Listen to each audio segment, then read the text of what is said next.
നമസ്കാരം.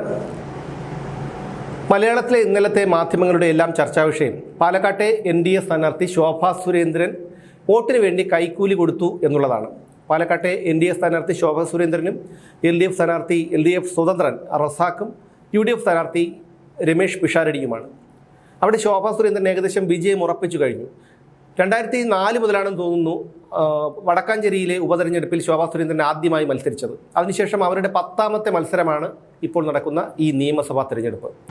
UDF സ്ഥാനാർത്ഥിയായ രമേഷ് പിഷാരടിക്ക് അവിടെ ഒരു വിജയ സാധ്യതയുണ്ടെന്ന് ഒരു വിഭാഗം കരുതുന്നു. അപ്പോൾ ആ കാര്യങ്ങളെല്ലാം നമുക്ക് മാറ്റിവെക്കാം. അവിടെ ഇടതുപക്ഷ സ്ഥാനാർത്ഥിക്ക് ഒരിക്കലും ഒരു വിജയ സാധ്യതയില്ല, അദ്ദേഹം അപ്രസക്തനാണ്.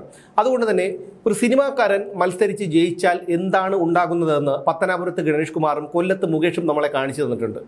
അപ്പോൾ കൊല്ലത്ത് മുകേഷ് 2 തവണയാണ് ജയിച്ചത്. അവിടെ അദ്ദേഹത്തിൻ്റെ മണ്ഡലത്തിൽ എന്ത് വികസനമാണ് നടന്നതെന്ന് ആ മണ്ഡലത്തിലെ ജനങ്ങൾക്ക് തന്നെ അറിയാം. അദ്ദേഹം എപ്പോഴും ഒരു സിനിമാക്കാരനായിരുന്നു. ആ സിനിമാക്കാരൻ ഒരിക്കലും ഇതുപോലെയുള്ള പൊതുപ്രവർത്തന രംഗത്തേക്ക് ഇറങ്ങി പ്രവർത്തിക്കാൻ കഴിയില്ല.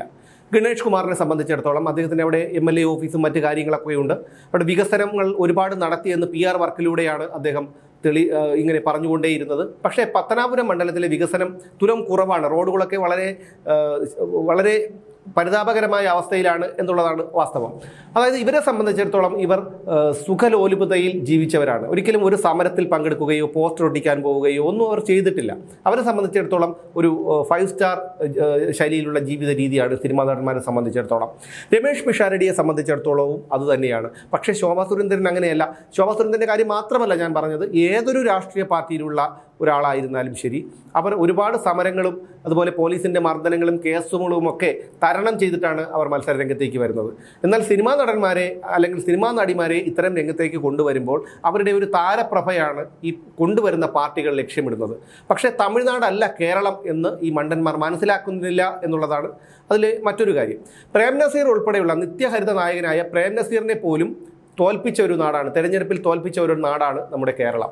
അപ്പോൾ അതുകൊണ്ട് തന്നെ രമേഷ് പിഷാരടിക്ക് അവിടെ യാതൊരു പ്രസക്തിയുമില്ല. ഇനി രമേഷ് പിഷാരടിയെ സംബന്ധിച്ചിടത്തോളം അദ്ദേഹത്തിൻ്റെ മേഖല കലയാണ്, സിനിമയാണ്, മിമിക്രി ആർട്ടിസ്റ്റാണ്, നടനാണ്, അതുപോലെ സംവിധായകനാണ് രമേഷ് പിഷാരടി. അപ്പോൾ അദ്ദേഹത്തെ സംബന്ധിച്ചിടത്തോളം ഈ ഒരു MLAയുടെ ഓണറേറിയവും മറ്റ് ശമ്പളവുമായി കിട്ടുന്ന 1 ലക്ഷം രൂപയ്ക്ക് താഴെയുള്ള പണം കൊണ്ട് അദ്ദേഹത്തിൻ്റെ ഓഫീസ് വാടക കൊടുക്കാൻ പോലും അദ്ദേഹത്തിന് കഴിയില്ല. അങ്ങനെ വരുമ്പോൾ അദ്ദേഹത്തിന് തീർച്ചയായും അദ്ദേഹത്തിൻ്റെ മേഖലയിലേക്ക് തിരിച്ചുപോയേ കഴിയും. ഇപ്പോൾ രമേഷ് പിഷാരടി ഇന്നലെ പറയുന്നുണ്ട്, ജയിച്ചു കഴിഞ്ഞാൽ ഞാൻ പാലക്കാട് മണ്ഡലത്തിൽ തന്നെ കാണും എന്നുള്ള കാര്യം. ഒരുപക്ഷെ അദ്ദേഹം അവിടെ ഒരു വാടക വീടെടുത്ത് അവിടെ പലപ്പോഴും വന്നു പോയേക്കാം. അങ്ങനെ വന്നു പോകുന്ന ഒരു കഥാപാത്രം മാത്രമായി ഈ രമേഷ് പിഷാരടി മാറും എന്നുള്ളൊരു കാര്യം ഉറപ്പാണ്. അത് അദ്ദേഹത്തിൻ്റെ കുറ്റമല്ല. ഒരിക്കലും കോടിക്കണക്കിന് രൂപ ഒരു മാസം സമ്പാദിച്ചു കൊണ്ടിരുന്ന ഒരു വ്യക്തിക്ക് ഒരിക്കലും 1 ലക്ഷം രൂപ കൊണ്ട് അയാൾക്ക് തൃപ്തിപ്പെടാൻ കഴിയില്ല. അത് എല്ലാവർക്കും അറിയാവുന്ന ഒരു കാര്യമാണ്. അതുകൊണ്ട് തന്നെ രമേഷ് പിഷാരടി ജയിച്ചു കഴിഞ്ഞാൽ പോലും അദ്ദേഹം ഒരിക്കലും ആ മണ്ഡലത്തിൽ വരില്ല. വല്ലപ്പോഴും ഒരു കഥാപാത്രത്തെ പോലെ വന്നു പോകും എന്നല്ലാതെ അദ്ദേഹം വരില്ല. പിന്നെയുള്ളത് MLA ഓഫീസ്, അദ്ദേഹത്തിൻ്റെ സ്റ്റാഫുകളോ മറ്റോ ഈ കാര്യങ്ങളൊക്കെ കൈകാര്യം ചെയ്യുന്ന ഒരു അവസ്ഥയായിരിക്കും അവിടെ പാലക്കാട് മണ്ഡലത്തിൽ ഉണ്ടാകുന്നത്. എന്നാൽ ശോഭാ സുരേന്ദ്രൻ അങ്ങനെയല്ല. അവർ കൃത്യമായിട്ടുള്ള പാലക്കാടിനെ സംബന്ധിക്കുന്ന നെല്ല് സംഭരണം, ജലക്ഷാമം, ആരോഗ്യരംഗത്തെ പിന്നോക്കം നിൽക്കൽ, ഇതിനെല്ലാം പരിഹരിക്കുമെന്നുള്ള ഉറപ്പ് ജനങ്ങളുടെ മുന്നിലേക്ക് വെച്ചുകൊണ്ടാണ് അവർ കൃത്യമായി പ്രചരണം നടത്തുന്നത്. അവരൊക്കെ ഒരുപാട് തെരഞ്ഞെടുപ്പുകളിൽ മത്സരിച്ച് ഒരുപാട് പ്രവർത്തന പാരമ്പര്യമുള്ളവരാണ്.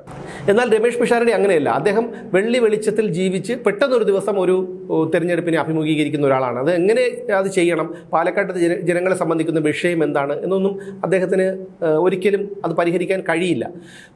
രമേഷ് പിഷാരടിയെ സംബന്ധിച്ചിടത്തോളം ഒരു കാര്യത്തെ ഭംഗിയായി അവതരിപ്പിക്കാൻ കഴിയും. അത് അദ്ദേഹം ജയിച്ചു കഴിഞ്ഞാൽ ഇവിടെ ഇന്ന വികസനങ്ങൾ ഉണ്ടാക്കും എന്നുള്ള രീതിയൊക്കെ അദ്ദേഹം ഒരു മിമിക്രിയിൽ പറയുന്നത് പോലെ അല്ലെങ്കിൽ ഒരു ഡ്രാമയിൽ പറയുന്നത് പോലെ അത് പറഞ്ഞു ഫലിപ്പിക്കാൻ അദ്ദേഹത്തിന് കഴിയും. അത് ഒരു പരിധിവരെ അത് വിജയിച്ചിട്ടുണ്ട്. എന്നതിൽ കവിഞ്ഞ് രമേഷ് പിഷാരടിക്ക് ഒരിക്കലും പാലക്കാട്ട് ഒന്നും ചെയ്യാൻ കഴിയില്ല. ഇവിടെ രമേഷ് പിഷാരടി മാത്രമല്ല, നിരവധി സിനിമാ താരങ്ങൾ മത്സരിച്ചിട്ടുണ്ട്. G. കൃഷ്ണകുമാർ, ഭീമൻ രഘു, ജഗദീഷ്, അങ്ങനെ നിരവധി പേർ മത്സരിച്ചിട്ടുണ്ട്. മത്സരിച്ച് പരാജയത്തിൻ്റെ കൈപ്പറഞ്ഞിട്ടുമുണ്ട്. അതുകൊണ്ട് പാലക്കാട്ടെ ജനങ്ങൾക്ക് കൃത്യമായിട്ടറിയാം അവിടെ എന്താണ് സംഭവിക്കുന്നത്, അവിടെ ആരാണ് ജയിക്കേണ്ടതെന്നുള്ള വ്യക്തമായിട്ടുള്ള ഒരു ധാരണ പാലക്കാട് മണ്ഡലത്തിലെ ജനങ്ങൾക്കുണ്ട്. ഇത് കോൺഗ്രസിനെ വല്ലാതെ വിരളി പിടിപ്പിച്ചിരിക്കുകയാണ് എന്നുള്ള കാര്യത്തിൽ യാതൊരു തർക്കവുമില്ല. അതിൻ്റെ ഒരു പ്രതിഫലനമാണ് ഷാഫി പറമ്പിൽ ഉൾപ്പെടെയുള്ളവരുടെ ചില പരാമർശങ്ങൾ. അതിനെതിരെ ശോഭാ സുരേന്ദ്രനും ശക്തമായി തന്നെ രംഗത്ത് വന്നിട്ടുണ്ട്. 4-ാം തീയതിക്ക് ശേഷം അവർ പല കാര്യങ്ങളും ഇതേക്കുറിച്ചുള്ള പല വിഷയങ്ങളും അവർ വെളിപ്പെടുത്തുമെന്നും അവർ സൂചന നൽകുന്നുണ്ട്. എന്തായാലും പാലക്കാട്ടെ ജനങ്ങൾ അത് അവർ ചിന്തിക്കട്ടെ, അവർ തീരുമാനമെടുക്കട്ടെ.